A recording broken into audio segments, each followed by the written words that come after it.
నమస్తే, welcome to Telugu రాజ్యం. ఈరోజు మనతో పాటు ఉన్నారు సీనియర్ అనలిస్ట్ అలానే సోషల్ యాక్టివిస్ట్ కృష్ణకుమారి గారు. వారితో మాట్లాడేద్దాం.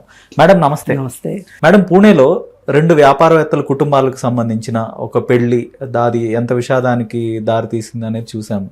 అంటే పెళ్లి కూతురు తను ప్రేమించిన ప్రియుడి కోసం తన పెళ్లి ఎవరితో అయితే నిశ్చయమైందో ఆ పెళ్లి కొడుకుని కూడా హతమార్చింది. అంటే చాలా ఆర్థికంగా స్థితిమంతుల కుటుంబాల్లో కూడా ఇలాంటి సంఘటనలు జరుగుతాయంటే ప్రపంచానికి ఆశ్చర్యంగా ఉంది.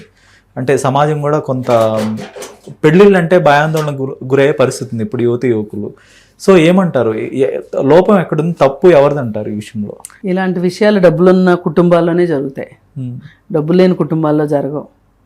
ఇక్కడ ఆ అమ్మాయి ప్రేమకి ఈ డబ్బే అడ్డంకి అయింది.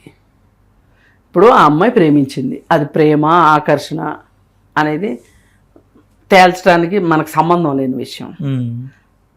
అక్కడ ఏంటి విషయం అంటే ఆ అమ్మాయి ఇంకొకతన్ని ఇష్టపడింది. తల్లిదండ్రులు వాళ్ళ హోదాకి తగ్గ అబ్బాయిని ఆస్తికి పెళ్లి చేద్దామనే ఉద్దేశంతో ఇంకో సంబంధం చూశారు. అన్నిసార్లు ఆస్తికే చేయక్కర్లా, అబ్బాయి అమ్మాయికి కూడా పెళ్ళి అవుతుంది. ఎప్పుడు అవుతుంది? ఈ అమ్మాయికి వేరే ఇంకెవరితోనూ ఇష్టమో అయిష్టమో లేని పరిస్థితుల్లో ఓకే, ఆ అబ్బాయికైనా ఈ అమ్మాయికైనా. కానీ చాలాసార్లు తల్లిదండ్రులు ఏం చెప్తారు అంటే 2 వ్యాపారాలు కలుస్తాయి, 2 డబ్బులు కలుస్తాయి. రాజకీయ నాయకులు అయితే రాజకీయం కలిస్తే బలమైన రాజకీయ శక్తిగా ఉంటాం కాబట్టి మీ ఇద్దరికి పెళ్లి చేస్తున్నాము అని కొండ బద్దలు కొట్టినట్టు చెప్తారు. సరే, పిల్లలకేంటి, ఈ జీవితం బాగుంటుంది అనిపించింది, ఇంకెవరితోనూ వాళ్ళు హుక్ అయి లేరు అనుకోండి, చేసుకుంటారు, సంతోషంగా ఉంటారా, కష్టపడతారా, అది ప్రపంచానికి సంబంధించిన విషయం కాదు. ఇప్పుడు ప్రపంచానికి ఎందుకు సంబంధించిన విషయం ఏంటంటే ఈ పెళ్ళి, ఈ ఉదంతం ఫిబ్రవరిలో ఎంగేజ్మెంట్ అయింది, నవంబర్లో పెళ్ళి. ఓ పెద్ద రాజ్మహల్ని 17 కోట్లు పెట్టి బుక్ చేశారు, 2 చార్టర్డ్ ఫ్లైట్స్ బుక్ చేసి పెట్టుకున్నారు ఆ టైంకి. అంతా బాగానే ఉంది. ఈలోపు ఆ అమ్మాయి పుట్టినరోజు వచ్చింది. పుట్టినరోజుకి ఫలానా చోట అయితేనే నాకు ఇష్టం అని కొండ మీదకి తీసుకెళ్ళింది సెలబ్రేషన్కి. అక్కడి నుంచి తోసేసింది. ఈ ప్రయత్నం ఇంతకుముందు కూడా 2 సార్లు చేసింది. 2 సార్లు చేసినప్పుడు పాము వచ్చింది, అందుకే నేను తోసానని చెప్పింది. పైగా ఈ అబ్బాయి పెద్ద ట్రెక్కరు. ఆ అబ్బాయి జారి పట్టడం ఏంటని వాళ్ళ ఇంట్లో వాళ్ళు ఆశ్చర్యపోతున్నారు. సరే, ప్రమాదవశాత్తు మరణంగా పోలీసులు కూడా నిర్ధారించేశారు. శవదహనాలు, అంత్యక్రియలు అన్నీ అయిపోయినాయి. అయిపోయిన తర్వాత ఎంతో కొంత ఆ ఇంట్లో వాళ్ళకి కాస్త వస్తే ఎక్కడో ఒక మూల ఏమై ఉంటది అనే ఒక పీకులాట్లో ఉన్నారు వాళ్ళు. ఆ టైంలో ఈ అమ్మాయి వాళ్ళ ఇంటికి వెళ్ళింది. ఇంటికి వెళ్తే అక్కడ ఆ అబ్బాయి వాళ్ళ అక్క ఏవో ప్రశ్నలు అడిగింది. దానికి ఈ అమ్మాయి సరిగా సమాధానం చెప్పలా, అంటే అతికేలాగా సమాధానం చెప్పలా. అంటే ఒక క్రాస్ ఎగ్జామినేషన్ జరిగింది అనుకోండి, కోర్టులో జరిగినట్టు జరిగింది. జరిగితే ఈ అమ్మాయి సరిగా చెప్పకపోయేసరికి వాళ్ళకి అనుమానం ఇంకాస్త బలపడి వెంటనే ఆ అమ్మాయి ఫాదర్కి చెప్తే, ఆ అమ్మాయి అతను వెళ్ళి పోలీసులకు చెప్తే వాళ్ళు అడిగారు, మరి డబ్బులు ఉన్నోళ్ళు అడిగితే పోలీసులు కూడా పరిగెట్టుకుని చేస్తారు కదా, పిలిచి విచారించేసరికి వాళ్ళు చచ్చినట్టు ఒప్పుకోవాల్సి వచ్చింది. ఒప్పుకున్నారు, అవును నేనే తోసాను అని. సరే, ఎందుకు తోసావు, ఏం జరిగింది ఏంటి అంటే వీళ్ళిద్దరిని పిలిచి కూర్చోబెట్టి మాట్లాడారు కదా. అంటే ఇప్పుడు ఈ అమ్మాయిని ఫస్ట్ పిలిచినప్పుడు ఈ అమ్మాయి ఫోన్ విశ్లేషించారు. 2600 సార్లు మాట్లాడుకున్నట్లుంది ఈ అమ్మాయిని ఇంకో అబ్బాయి. అసలు ఈ అబ్బాయి ఎవరైనా ఆ అబ్బాయిని పిలిపించారు. సరే, పోలీసుల ముందే వీళ్ళిద్దరు మాట్లాడుకుంటున్నారు సినిమాలో లాగా, నువ్వే చంపావంటే నీ వల్లే చంపానంటే నీ వల్లే అని.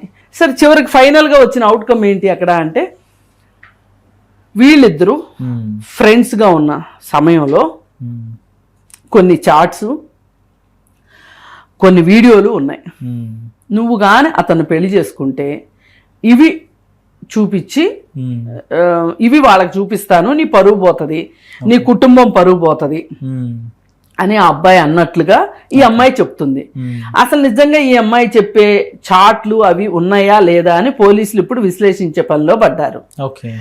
ఏదైనా ఈ అమ్మాయి కన్నా ఆ అబ్బాయి పెద్దవాడు. ఎవరు ఈ అమ్మాయి ఇష్టపడుతున్న అబ్బాయి ఎవరైతే ఉన్నారో, అంటే ఈ అమ్మాయి ప్రియుడు అనుకోండి, ఎవరైతే ఉన్నారో అతను పెద్దవాడు ఈ అమ్మాయి కన్నా.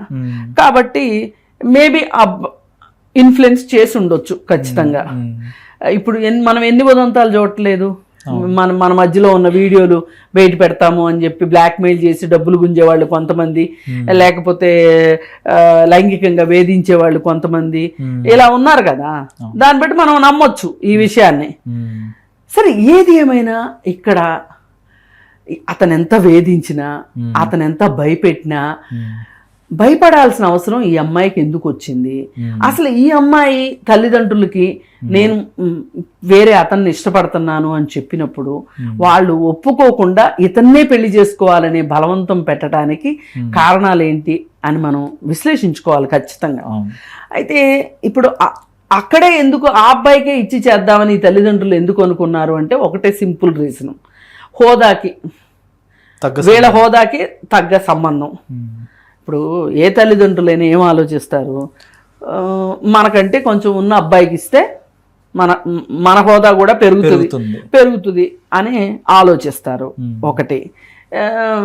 రెండోది, ఈ పిల్ల కాదు నాకు వేరే వాళ్ళంటే ఇష్టము అని చెప్తే పిల్లకేం తెలుసు పిల్ల చేష్టలు, అసలు ఈ పిల్ల ఎంత లోతుగా అతన్ని ప్రేమించింది అనే సంగతి, అది ప్రేమ వ్యామోహమా ఏంటి ఆకర్షణ అనేది వాళ్ళకి తెలియదు. అసలు కనీసం అతన్ని పిలిచి అతనితోటి డైలాగ్ చేసుంటే, మాట్లాడి ఉంటే అసలు వీళ్ళ లోతు ఏంటో తెలిసేది. అసలు ఈ అమ్మాయి నోరు నొక్కేయటం, ఈ అమ్మాయిని భయపెట్టడము, బెదిరించటము కాకుండా అసలు వీళ్ళిద్దరి ప్రేమ ఎంత దూరం వెళ్ళింది అనేది తెలుసుకుంటే ఇప్పుడు ఆ అబ్బాయి ఏమన్నా బెదిరిస్తాడేమో అనే ఒక అనుమానం కూడా వీళ్ళకి వచ్చుండేది. కానీ వాళ్ళు అనింది ఏంటి, సింపుల్గా, నువ్వు కానీ ఈ పెళ్లి చేసుకోకపోతే ఆ అబ్బాయిని చేసుకుంటాను అంటే ఆ అబ్బాయిని చంపేస్తాం. అంటే ఈ అమ్మాయి ఏం ఆలోచించింది, వీళ్ళొచ్చి వాడిని చంపే బదులు వీడినే నేను చంపేస్తే లైన్ క్లియర్ అవుద్ది కదా. అంటే ఇక్కడ క్లియర్ కట్గా మనం చూసుకుంటే పెద్దవాళ్ళు పిల్లలతోటి వ్యవహరించే తీరు, పెద్దవాళ్ళు బయట వాళ్ళతో వ్యవహరించే తీరును బట్టే పిల్లలు తయారవుతారు. అసలు వాళ్ళు మేము చంపేస్తాం అనే మాట రాకపోయి ఉంటే వీళ్ళకి ఆలోచన కూడా వచ్చిండేది కాదు, వచ్చుండేది కాదు. పైగా ఈ అమ్మాయికి అతను ఈ అమ్మాయి కాదనుకుంటుంది, సరే బ్రేకప్ చెప్పేసుకుందాము అనే ఉద్దేశం గనక అతనికి ఉండున్నట్లయితే వేరే అతనికి ఈ సమస్య ఇంత దూరం వచ్చేది కాదు. ఇప్పుడు అతనేంటి, ఒక బంగారు పిచ్చుకు దొరికింది, నేను ఎందుకు వదిలిపెట్టుకోవాలి అని వెళ్ళిపోవచ్చు అనుకున్నాడు. ఇప్పుడు అతనికి కూడా డబ్బులు ఉన్నాయి అనుకోండి, ఒకవేళ వీళ్ళెందుకు కాదనుకునే వాళ్ళు ఈ అమ్మాయి తల్లిదండ్రులు, అతనేదో మధ్యస్థంగా ఉన్నాడు అనుకుంటా, వీళ్ళు ఇటు సైడు 100 కోట్లు ఉన్నాయి. మరి ఈ పరిస్థితుల్లో ఎవరికి వాళ్ళు బేరీ చేసి తూకం వేసుకున్నారు. ఇక్కడ ఈ తూకంలో ఈ హత్య జరిగింది. ఇప్పుడు ఇక్కడ బాధాకరమైన విషయం ఏంటంటే ఆ తల్లిదండ్రులు కొడుకు లేకుండా అయిపోయాడు. ఇప్పుడు ఈ తల్లిదండ్రులు ఏమంటున్నారు, సరే మా అమ్మాయిని ఉరిదీయండి, మా అమ్మాయికి కఠినమైన శిక్ష వేయండి అని వాళ్ళ అమ్మ అంటుంది. ఇప్పుడు శిక్షల గురించి కాదమ్మా కావాల్సింది, ఇక్కడ దాకా రావడానికి కారణం మీరు అది అర్థం చేసుకోవాలి. ఇవాళ ఈ టెక్నాలజీలో పిల్లలు మీరు ఎంతసేపు పరువు అని ఆలోచిస్తున్నారా, లేకపోతే డబ్బులు అని ఆలోచిస్తున్నారా, మీరు ప్రపంచాన్ని ఎలా చూపిస్తున్నారో పిల్లలు అలా చూస్తున్నారు. ఈ విలువలు ఎవరు నేర్పించారు వాళ్ళకి? మీరే నేర్పించారు. మీరు ఖచ్చితంగా వాడిని లోకంలో లేకుండా చేస్తాము, నువ్వు వాడిని ఎట్లా పెళ్లి చేసుకుంటావు, వాడు చచ్చిపోయాక నువ్వేం చేస్తావు అనే ప్రశ్నలు ఈ పిల్లని వెయ్యకపోతే, ఇవి నేను చంపేస్తారంట అని చెప్పి వాడికి చెప్పకపోతే, సరే ఎందుకు మన ఇద్దరే కలిసి వాడిని చంపితే పోలా అనే దీనికి వచ్చారు. అందుకని దీంట్లో క్లియర్గా మనకు కనిపించేది ఏంటి అంటే, పిల్లల మనోభావాలతో సంబంధం లేకుండా మీ హోదాల కోసం మీరు పెళ్ళిళ్ళు చేస్తే ఇలాగే ఉంటుంది. ఇప్పుడు ఆ అమ్మాయి ఏజ్ కూడా 20 years అంటున్నారు, అంటే 20 ఏళ్లే. అంటే ఇంకా ప్రపంచం పెద్దగా తెలియదు. 22 ఏళ్ళు 23 ఏళ్ళు వచ్చే వరకు పిల్లలకి పెళ్లిళ్ళు చేయటం ఆపేయాలంటారు. అంటే కొంత పిల్లలకి కొంత మెచ్యూరిటీ వచ్చిన తర్వాతే పెళ్లి సంబంధాలు కుదర్చాలి. అంటే ఒకటి, అసలు ఇప్పుడు మీరు పెళ్లి చేసే ముందు ఆ అమ్మాయి పూర్తిగా ఇష్టపడుతుందా ఇష్టపడట్లేదా అనేది కనుక్కోవాలి. అంటే వాళ్ళకి అప్పటికి వాళ్ళు అప్పుడు అగ్రీ చేసినా నేను చేసుకుంటానని వాళ్ళకి ఎమోషనల్ మెచ్యూరిటీ అనేది ఉండదు కదా మేడం. అంటే ఇప్పుడు కనుక్కున్నప్పటికీ కూడా వాళ్ళు ఎక్స్ప్రెస్ చేయలేకపోవచ్చు. ఇప్పుడు ఇలాంటి హత్యలు అయితే జరగవు కదా, హత్యలు జరగదు, హత్యలు జరగవు కదా. ఇప్పుడు పెళ్లి తర్వాత వాళ్ళు ఎంతవరకు కలిసి ఉంటారు కలిసి ఉండరు అనేది వచ్చే వాళ్ళని బట్టి వీళ్ళని బట్టి కూడా ఉంటది.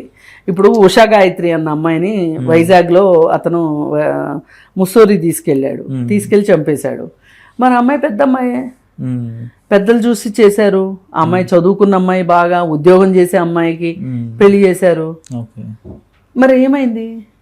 20 ఏళ్ళకి పెళ్ళేంటి, ఏం మెచ్యూరిటీ వస్తుంది అంటే మనం ఏం మాట్లాడలేము. 18 సంవత్సరాల్లో పెళ్ళి అంటే మనం మాట్లాడాలి. 18 సంవత్సరాలు దాటినాయి కాబట్టి చట్ట ప్రకారం పెళ్లి చేయొచ్చు. కానీ ఇక్కడ కావాల్సింది ఏంటంటే అమ్మాయి ఇష్టాలు గమనించాలి తల్లిదండ్రులు. ఒకవేళ ఇన్ కేస్ ఆ అమ్మాయి వేరే ఎవరినో ఇష్టపడుతుంది, అతని గురించి ఎంక్వైరీ చేసి కొంత ఆగి ఈ అమ్మాయి మనస్ఫూర్తిగా ఈ పెళ్లికి ఇష్టపడిన రోజునే మీరు ఇంకొక అబ్బాయితో పెళ్లి చేయాలి తప్పితే, పెళ్లి ప్రయత్నాలైనా చేయాలి తప్పితే, అది అలా ఉంచి ఇది ఇలా పెళ్లి చేయాలని నిశ్చయించుకుంటే ఇలాగే అవుతుంది. అంటే చట్టాన్ని ఏమైనా సవరించాల్సిన అవసరం లేదంటారా? అంటే 22 ఏళ్ల తర్వాత పెళ్లిళ్ళు చేయాలి అట్లా లేదు. అబ్బాయికి 21, అమ్మాయికి 18 అని పెట్టారు. దీనికే ఈ 18 సంవత్సరాల వరకునే ఆగట్లేదు కదా బోల్డ్ మంది. మీరు మళ్ళీ 22 అన్నారనుకోండి, చాలా గొడవలు అయిపోతాయి. అంటే సహజంగా కొంత వెల్ సెటిల్డ్ కమ్యూనిటీస్ లో, కొంచెం ఎఫ్లూయెంట్ కమ్యూనిటీస్ లో కొంత ఏజ్ వచ్చిన తర్వాత పెళ్లిళ్ళు చేస్తారు. 25, 28. ఇది వ్యక్తిగతం అండి. ఏ ఇంటి పరిస్థితిని బట్టి, ఏ పిల్లల డిమాండ్ని బట్టి అలా జరుగుతుంది. ఇప్పుడు కొంతమంది ఏమనుకుంటారు, తల్లిదండ్రులు ఖచ్చితంగా మా పిల్లలు చదువుకోవాల్సిందే, ఆర్థికంగా స్థిరపడాల్సిందే, ఉద్యోగమో వ్యాపారమో చేసి స్థిరపడిన తర్వాతే పెళ్లి అనుకుంటారు. ఆడపిల్లకు కూడా, మగపిల్లలకి ఎలాగో అలాగే చేస్తారనుకోండి, ఆడపిల్లలకు కూడా అలాగే అనుకుంటారు. అలా అనుకున్నప్పుడు ఆ పిల్లలకు కూడా ఆ చదువు మీద ఆసక్తి ఉండి ఉద్యోగం చేయాలనే తపనుండి, సరే ఉద్యోగం చేసినా చేయకపోయినా మంచిగా చదువుకోవాలి, ఈ పాపకి ప్రపంచం అర్థమయ్యే వరకు, అంటే మీరు అన్నట్లు ఒక మెచ్యూరిటీ లెవెల్స్ వచ్చే వరకు పెళ్ళొద్దు అనుకునే తల్లిదండ్రులు ఉంటారు. కానీ కొంతమంది తల్లిదండ్రులు మన దగ్గర చాలా డబ్బులు ఉన్నాయి కాబట్టి మన అమ్మాయి అందంగా ఉంది కాబట్టి ఎవరో ఒకళ్ళు వచ్చి ఎరేస్తారేమో అనే ఉద్దేశంతో చిన్నతనంలోనే పెళ్లిళ్ళు చేసే వాళ్ళు ఉన్నారు. ఇప్పుడు చిరంజీవి గారి అమ్మాయి, చిన్నమ్మాయి, ఆ అమ్మాయి పెళ్లి చేసుకున్న సందర్భంలో కొంతమంది అసలు జస్ట్ 18 దాటినియా లేదా అనేది చూసుకుని పెళ్లిళ్ళు చేసిన వాళ్ళు ఉన్నారు, సినిమా వాళ్ళు, పేర్లు అనవసరంగానే. ఎందుకంటే వాళ్ళకి గుండెల్లో రైళ్లు పరిగెట్టున్నాయి. ఏమో ఎవరితో పెళ్లి చేసేసుకుంటారో ఏమవుతుందో అని భయపడ్డారు. ఒక 2-3 సంవత్సరాలు చిరంజీవి గారి చిన్నమ్మాయి ఫీవర్ ఉండింది సొసైటీలో. నిజమే. ఇది ఒకటండి. ఒక్కొక్క ఇంట్లో ఒక్కొక్క డిమాండ్ ఉంటుంది. పిల్లల డిమాండ్లు కానీ పెద్దవాళ్ళ డిమాండ్లు కానీ దాని ప్రకారం వెళ్తూ ఉంటారు. కానీ ఎలా వెళ్ళినా ఒక్కటైతే ఆలోచించాలి, పెళ్లి చెయ్యాలి అని అనుకున్నప్పుడు వాళ్ళ మనసులో ఎవరైనా ఉన్నారా అని కనుక్కోవాలి ఫస్ట్. ఎవరూ లేరన్న తర్వాతనే వాళ్ళ ఇష్ట ప్రకారము పెళ్లి గురించి ఆలోచించడం కరెక్ట్. ఈ కాలంలో, ఇప్పుడున్న పరిస్థితుల్లో. ఒకప్పుడు ఏంటి అంటే అమ్మా నాన్న చెప్పారు అంటే చేసుకుంటాము అని చేసుకునేవాళ్ళు. అమ్మా నాన్న కోసమే మేము కలిసి ఉంటున్నాము అనుకునే వాళ్ళు కూడా ఉన్నారు.